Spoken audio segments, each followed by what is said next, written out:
जिससे पाला और जाई हो।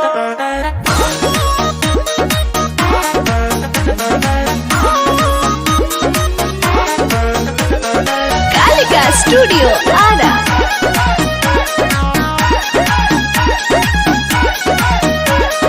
गरमी जवानी के तो झड़ जाई हो। अरे सुना तारे झड़ जाई हो। गरमी जवानी के तो झड़ जाई हो। जादो जी से पाला जब पड़ जाई हो। चढ़ल बाटे नशा तो उतर जाई हो। जादो जी से पाला जब पड़ जाई हो।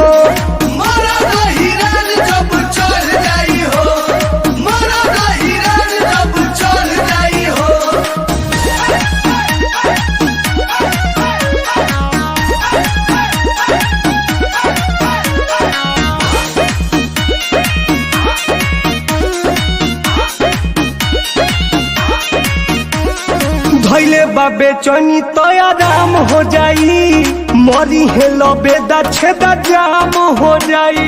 अरे थोड़ी तो असर कर जाई हो। जाम हो जाई। जाम हो जाई। धैले बाबे चनी तो आराम हो जाई। मरी हेलो बेदा छेदा जाम हो जाई। जाम हो जाई।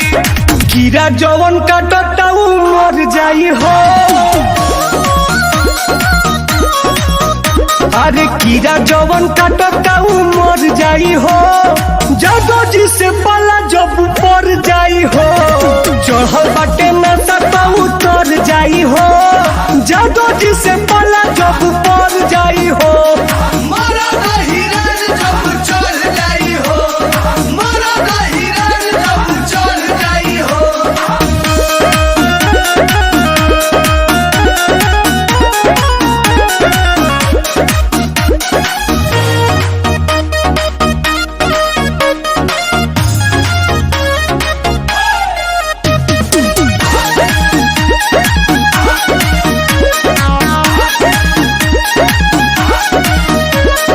अहिरू से जरे लुकाट जइबू। जादो जी के रेलल का ठाट जइबू।